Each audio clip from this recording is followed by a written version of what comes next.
हम सभी पार्टियों ने इलेक्शन लड़ा जी, डेली वेजेस को रेगुलराइज कर दिया जाएगा और ज़मीन का तहफ़्फ़ुज़ जम्मू कश्मीर में होगा। हर पार्टी का अपना अपना मंशूर था इलेक्शन में और मैक्सिमम पार्टियों ने, कश्मीर बेस्ड पार्टी जो हो, खासकर नेशनल कॉन्फ्रेंस और पीपल्स डेमोक्रेटिक पार्टी, हमने अपने मंशूर में लिखा कि हम 5 अगस्त का जो नुकसान जम्मू कश्मीर की ज़मीन को हुआ, जो खदशे लोगों में है, हम ज़मीन को तहफ़्फ़ुज़ देंगे ताकि आम लोगों से उनकी ज़मीन न छीनी जाए। जब सुंजवा बठंडी में JCB चले, जब अरफाज डैंग का मकान डिमोलिश किया गया, उसी तरीके में श्रीनगर में, बडगाम में, पुलवामा में, करना में, टिटवाल में लोगों के मकान डिमोलिश किए गए, नोट से आई। उसके बाद हर पार्टी ने मंशूर में लिखा कि हम ऐसा कानून लाएंगे जिससे जम्मू कश्मीर की ज़मीन को तहफ़्फ़ुज़ मिलेगा। कल जो नेशनल कॉन्फ्रेंस ने लैंड ग्रांट्स के हवाले से बिल लाया, हम उसके ख़िलाफ़ नहीं है, आप फिर से सुने, हम किसी बिल के ख़िलाफ़ नहीं है, लेकिन हम कहते हैं जो बिल नीडो होटल को तहफ़्फ़ुज़ देगी वो आम अरफाज ढेंग के घर को भी तहफ़्फ़ुज़ देनी चाहिए। हम कहते हैं अगर गुलमर्ग या श्रीनगर की लाल चौक की ज़मीन, सैकड़ों कनाल ज़मीन जो डिकेड्स, सालों साल किसी सरमाएदार के पास रही, तो अगर उसको हक है लीज़ देने का, बिल्कुल मिलना चाहिए। सबसे पहले प्रायोरिटी उसी को मिलनी चाहिए जो जम्मू कश्मीर का बाशिंदा हो। लेकिन उससे साथ साथ जो गरीब शख्स है, 5 मरला, 2 मरला, 7 मरला स्टेट लैंड में, गाश चराई में, नजूल में रहता है, उसकी ज़मीन को भी रेगुलराइज करने का मौका दीजिए।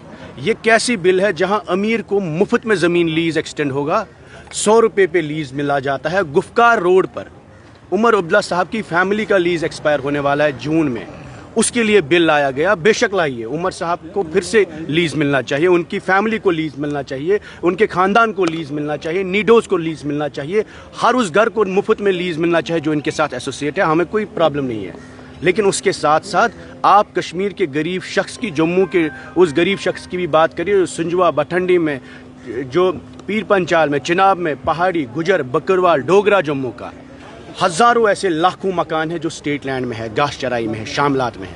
उन्हें क्यों इलीगल रखेंगे? उन्हें क्यों आप गैर कानूनी कहेंगे? उनको मालिकाना हुकूक क्यों ना मिलेगा? यही हमने कहा। नंबर 1। सेकंड इंपॉर्टेंट मुद्दा जो डेली वेजर्स है, 1 लाख लोग कैजुअल लेबर, नीड बेस और डेली वेजर्स है। हम सभी लोगों ने इस पर सियासत भी की वक्त वक्त पर, हम सभी लोगों ने इनको वादे भी किए रेगुलराइज करने की। 2018 में पहली बार एक प्रोसेस हुआ महबूबा जी के वक्त, SRO 2520 में इनको रेगुलराइज कर दिया गया। उसके बाद 70,000 डेली वेजर्स को आइडेंटिफाई किया एक बायोमेट्रिक प्रोसेस के थ्रू, साइंटिफिक प्रोसेस के थ्रू। इस सरकार ने कहा, 50 सीटों की सरकार है, कहा कि हम रेगुलराइज करेंगे। हमने 1 साल वेट किया, दूसरा बजट सेशन है, आज तक कहते हैं हम प्रोसेस शुरू करेंगे। प्रोसेस तो ऑलरेडी शुरू हुआ है। रेगुलराइजेशन का ऑर्डर 520 में SRO है, 70,000 लोग आइडेंटिफाई हुए हैं, आप रेगुलराइज करिए। 1 लाख लोग जो आपका पब्लिक हेल्थ चलाते हैं, जो आपका PHE चलाते हैं, जो आपकी सड़कें ठीक रखते हैं, एम्बुलेंस चलाते हैं, जब हमें ये पता है एसेंशियल सर्विस कौन चलाता है, लाइनमैन कौन है, हमारा गार्डनर कौन है, हमारी एसेंशियल सर्विस कौन चलाता है, जब तनख्वाह देते हैं हम कहते हैं हमें याद ही नहीं है। 30 साल के बाद लोगों को रिटायर कर दिया गया और उनको बोला घर जाइए। उनकी फैमिलीज कहती हैं उनको आपने ज़िंदगियाँ अपनी ज़ाया की, आप लोग कहाँ थे? इसी के हवाले से एक बिल कल आया जो PDP की तरफ से था।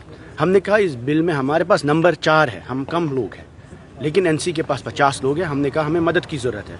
न BJP ने मदद की, न नेशनल कॉन्फ्रेंस ने की, चाहे वो लैंड बिल हो।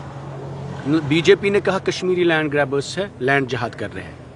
नेशनल कॉन्फ्रेंस ने कहा ये इनके घर वाले हैं। हमारे घर वाले कोई लाल चौक, श्रीनगर, गुलमर्ग, पहलगाम में कब्जा नहीं किया है, इन लोगों ने कब्जे किए। आज ये सरकार 50 लोगों की सीटों पर आई, 370 वापस लाएंगे, स्टेटहुड लाएंगे। मुश्किल है, हम भी समझते हैं, लेकिन उन्होंने कहा जम्मू कश्मीर को रिक्लेम करेंगे। आज जब असेंबली चल रही है, 2 NHPC के प्रोजेक्ट्स, आज 2 पावर प्रोजेक्ट्स NHPC को इन्होंने लीज आउट किए 40 साल के लिए। क्या इनका मंशूर वो कहता है? क्या इनके वादे वो कहते हैं? इन्होंने कहा NHPC के प्रोजेक्ट्स को वापस लाएंगे। हर वक्त, चाहे फारूक साहब हो, उमर अब्दुल्ला साहब हो, नेशनल कॉन्फ्रेंस की सरकार जब आई, यहाँ के पावर प्रोजेक्ट्स को सेल आउट किया गया, बेच दिया गया NHPC के हवाले और बाकी कंपनीज के हवाले। इसलिए मैं आपसे यही बताना चाहता हूँ कि जो मुद्दे इंपॉर्टेंट है जम्मू कश्मीर के हवाले से, हमारा काम एज एन अपोजिशन कोशिश करनी है कि ये रेज हो। बाकी सरकार के पास नंबर है, फैसला इनको करना है।